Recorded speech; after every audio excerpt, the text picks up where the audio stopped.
Monsieur le Président, Monsieur le Ministre, Madame la rapporteure, chers collègues. Depuis midi et demi, sur la place Édouard Herriot, juste à côté donc, et depuis 14h30 devant le ministère de l'Éducation nationale, de votre ministère, Monsieur le Ministre, les collectifs Éduc en colère, Stylo rouge, Touche pas à ma ZEP et bien d'autres sont rassemblés. Ils réclament le retrait de votre proposition de loi créant la fonction de directeur d'école. Ils portent aussi, oui, la vôtre aussi, Madame la rapporteure, ils portent aussi d'autres revendications. Parmi celles-ci, on peut trouver la dénonciation du mépris qu'ils ressentent provenant du ministre de l'Éducation nationale depuis la loi dite pour une école de la confiance. Dernièrement encore, par sa voix et ses relais dans la presse nationale, le ministre stigmatisait les enseignants qu'il taxait de décrocheurs pendant la crise du Covid-19. Bien sûr, la réalité est tout autre. Les professeurs des écoles, les instituteurs et institutrices et tous les autres enseignantes et enseignants ont fait preuve d'un remarquable professionnalisme dans le respect de leur vocation, qui est celle d'enseigner lors de cette crise. Ils ont fait montre d'une créativité à toute épreuve pour pallier aux carences de leur tutelle. Ils ont finalement assuré la continuité éducative malgré les épreuves et les lourds tributs qu'ils ont, eux aussi, eu à payer. Pour tout cela, je les remercie vivement au nom d'un représentant de la nation reconnaissant. Il aurait été préférable notamment d'être au rendez-vous de vos annonces précipitées et livrer les protocoles sanitaires de la rentrée du 22 juin en temps et en heure pour que tous les acteurs de la communauté éducative puissent se préparer en toute sérénité. Au lieu de cela, le décret détaillant le protocole sanitaire à mettre en place dans nos écoles a été publié le matin du 22 juin, jour de la rentrée élargie. Comprenez, chers collègues, l'état d'esprit dans lequel se trouvent les enseignants français qui se demandent s'il y a un pilote dans le vaisseau amiral de l'Éducation nationale. Avec la mise en place du dispositif de S2C, nous avons quelques éléments de réponse. Ici, comme dans tous les autres services publics, l'État se défausse sur les collectivités territoriales ou délègue à la sphère privée les attributions qui lui sont dévolues. Enfin, depuis plus de 10 années, le point d'indice des fonctionnaires et de l'Éducation nationale n'a pas évolué positivement au regard de l'inflation. Pourtant, eux aussi faisaient partie des premiers de corvée, de celles et ceux qui ont affronté la pandémie en première ligne, de celles et ceux qui ont assuré la continuité du fonctionnement de notre vie commune. Ils doivent, eux aussi, percevoir les fruits de notre considération. Ils doivent pouvoir bénéficier enfin d'une revalorisation de leur rémunération. Vous avez décidé, dans la continuité de vos prédécesseurs, de calquer le fonctionnement des entités privées sur celui de nos services publics. Un service public, quel qu'il soit, n'a pas pour vocation d'être rentable, mais de se trouver tout simplement au service de la population. Sa seule valeur ajoutée, c'est le bien-être des usagers et des fonctionnaires qui le déploient. Si on votait aujourd'hui la proposition de loi de Madame Rilhac, visant à créer la fonction de directeur d'école, ce sont des postes de manager d'école que nous créerions. Tous les syndicats ont manifesté leur opposition à la création d'un tel statut de directeur d'école, qu'il soit officiel ou déguisé en emploi fonctionnel. La situation des directeurs d'école est suffisamment difficile pour que nous, législateurs, ne prenions pas de décisions en contradiction avec leurs aspirations. Ces personnels sont aujourd'hui confrontés à une surcharge croissante de travail, ça aussi c'est faux. Les tâches administratives s'alourdissent chaque année, alors que les temps de décharge de classe stagnent ou baissent. Cette situation mène à des pathologies professionnelles de plus en plus fréquentes. Comment parler de ce fléau sans citer Madame Christine Renon, cette directrice d'école qui s'est donné la mort le 24 septembre 2019 dans son école, laissant une lettre à ses collègues et à l'inspection académique. Elle nous alarmait sur le sort réservé à tous les directeurs, mettant en avant les fermetures de classes, les tâches administratives, les incessantes injonctions, le temps de travail, le manque de matériel, le manque de soutien et de protection de l'institution. La crise sanitaire a mis une nouvelle fois les directeurs d'école à rude épreuve. La mise en œuvre du protocole sanitaire, les informations contradictoires sur la présence obligatoire des enseignants et les déclarations tout aussi contradictoires du ministre de l'Éducation nationale dans les médias ont été source d'angoisse pour le personnel. C'est pour toutes ces raisons que les premiers concernés, vous demande de renoncer et de retirer votre proposition de loi. Votre volonté d'instituer un statut de directeur d'école n'est pas nouvelle.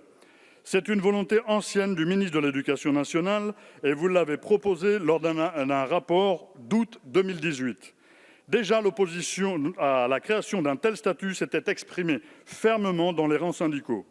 Le ministre de l'Éducation nationale a consulté les directeurs d'école sur cette même question et a recueilli plus de 29 000 réponses en novembre 2019. Mais les directeurs d'école ont une fois exprimé leur opposition puisque seulement 11 % d'entre eux s'y sont dit favorables. Je répète ce que j'ai dit en commission. Ce texte vous permet de revenir à la charge grâce à une pirouette sémantique pour ne pas déclarer un statut et le transformer en une fonction de directeur d'école. Dans les faits, cela revient au même. Le directeur d'école devient délégataire de l'autorité académique. Il sera donc un manager dans son école. Le décret de 1989 instaure que le directeur d'école représente l'institution auprès de la commune et des autres collectivités territoriales. Cette disposition nous paraît bien suffisante. Si les débats en commission ont permis d'inscrire dans le texte que le directeur n'est pas le supérieur hiérarchique de ses collègues, vous lui permettez tout de même de prendre des décisions pour le fonctionnement de l'école sans l'avis du Conseil des maîtres. La version du texte issue de la commission renforce même le rôle décisionnaire du directeur. Il est désormais inscrit que le directeur peut prendre les décisions nécessaires liées aux responsabilités relatives au fonctionnement de l'école. Le Conseil des maîtres n'est donc plus du tout mentionné et le fonctionnement collégial de l'école primaire est supprimé. Or, nous affirmons que pour le bon fonctionnement de l'école, il n'est pas nécessaire que le directeur soit décisionnaire. L'école primaire se distingue par un fonctionnement démocratique. Le Conseil des maîtres, qui réunit l'ensemble des maîtres affectés à l'école, des maîtres remplaçants exerçant dans l'école et des membres du réseau d'aide spécialisée, quand ces derniers n'ont pas été supprimés suite au manque de postes dans le premier degré, les décisions sont prises par l'ensemble de l'équipe. Le conseil d'école, lui aussi, fonctionne démocratiquement. Il réunit, en plus du corps enseignant, les représentants élus des parents d'élèves, le maire, un conseiller municipal, le délégué départemental de l'éducation chargé de visiter l'école, l'inspecteur de l'éducation nationale et de la circonscription assistent de droit aux réunions. Ce système démocratique et de travail collectif fonctionne bien. Et il en a fait la preuve d'ailleurs lors du confinement. Le ministre de l'Éducation nationale s'est même félicité de la continuité pédagogique organisée par les enseignants et leur mobilisation. Cette réussite est due au fonctionnement horizontal de l'école que vous souhaitez désorganiser. Un exemple éclairant, le directeur d'école participe notamment maintenant à l'encadrement du système éducatif. Or, aujourd'hui, les personnels d'encadrement du système éducatif français sont les personnels de direction de l'éducation nationale, les personnels d'inspection et les personnels d'encadrement administratif. Le directeur ne correspond à aucune de ces catégories. Il ne travaille pas non plus au sein de l'administration. En instaurant cette mesure, vous assimilez les directeurs d'école à des personnels de direction de l'éducation nationale, c'est-à-dire aux chefs d'établissement du second degré.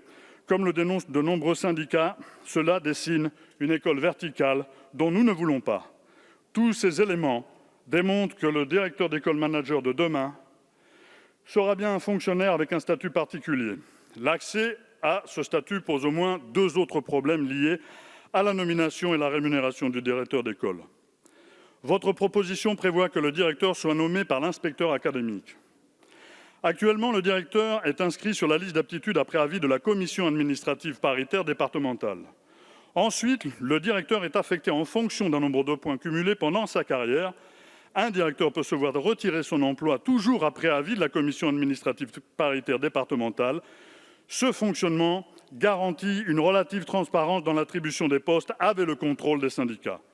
Vous avez affirmé en commission, Madame la rapporteure, que ce mode de recrutement serait conservé. Mais vous avez refusé de l'inscrire dans la loi. Nous pouvons donc craindre que la fonction de directeur soit retirée selon le bon vouloir de l'inspection académique. C'est un moyen de pression inacceptable contre les directeurs. Si notre motion de rejet n'est pas adoptée, nous reformulerons cette proposition soutenue par les syndicats par voie d'amendement. Les mesures liées à la rémunération des directeurs d'école font également l'objet de critiques de la part des syndicats. En créant un régime spécifique de rémunération, vous créez de fait un corps séparé des enseignants. Cela n'est pas nécessaire pour augmenter la rémunération des directeurs d'école. Actuellement, tous les directeurs d'école bénéficient de 8 points de nouvelles bonifications indiciaires et de points de bonification indiciaire en fonction de la taille de l'école. Ils perçoivent également une indemnité de suggestion spéciale pour la direction. Elle se compose d'une part principale commune à toutes les écoles et d'une part variable liée à la taille des écoles. Au total, les directeurs d'école perçoivent une rémunération mensuelle brute supplémentaire de 200 à 400 €. Dans l'exposé des motifs, une augmentation de l'indemnité de direction de 150 à 300 € bruts par mois est proposée. C'est bien en dessous des revendications des directeurs d'école. Je précise que dans une note consacrée à la France en 2019, publiée dans Regard sur l'éducation, l'OCDE note la faiblesse des salaires des directeurs d'école et chefs d'établissement. À l'école élémentaire, les salaires des directeurs en France est 15% inférieur à la moyenne de l'OCDE. Avec cette proposition, vous ne répondez pas au problème dans son ensemble. Une bonification indiciaire plus généreuse qui serait prise en compte dans le calcul des retraites actuelles nous paraît plus judicieuse. Lorsque vous présentez votre texte, vous insistez sur les décharges qu'il prévoit. Obtenir davantage de décharges fait écho à d'anciennes revendications des personnels de direction. Vous avez raison. Mais une fois encore, les dispositions de votre loi ne permettent pas de répondre efficacement à la demande des directeurs. Lors de la consultation des directeurs d'école organisée par le ministère de l'Éducation nationale en novembre 2019, les directeurs déclarent que le fonctionnement administratif est la tâche à laquelle ils passent le plus de temps. C'est aussi l'une des 2 tâches les plus pénibles avec la sécurité, et ce sont ces 2 tâches pour lesquelles ils demandent le plus de soutien, alors que ce n'est pas, selon eux, le cœur de leur métier. Les directeurs d'école souhaitent se concentrer sur le suivi éducatif collectif des élèves, le travail en équipe et l'élaboration des dispositifs d'aide. Pour 83% d'entre eux, je suis content que nous soyons d'accord.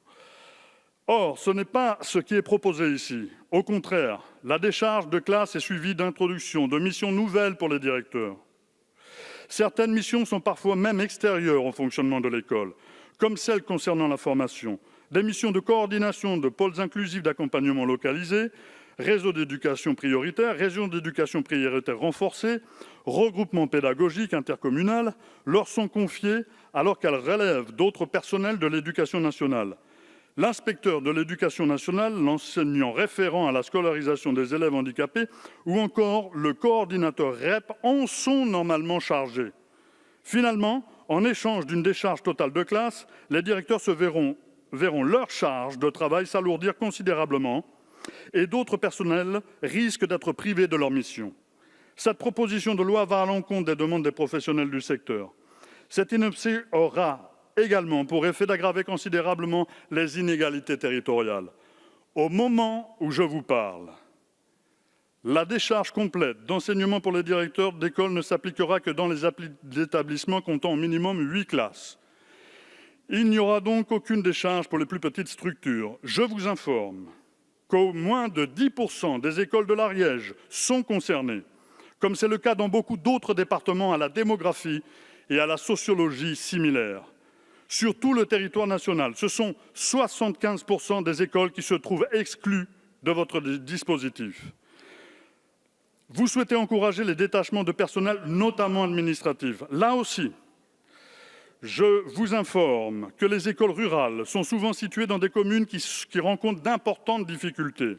Elles n'ont absolument pas la possibilité ni financière ni physique de cette délégation, tout simplement parce qu'elles ne disposent même pas de personnel administratif suffisant pour leur propre fonctionnement et bien sûr encore moins de concierges.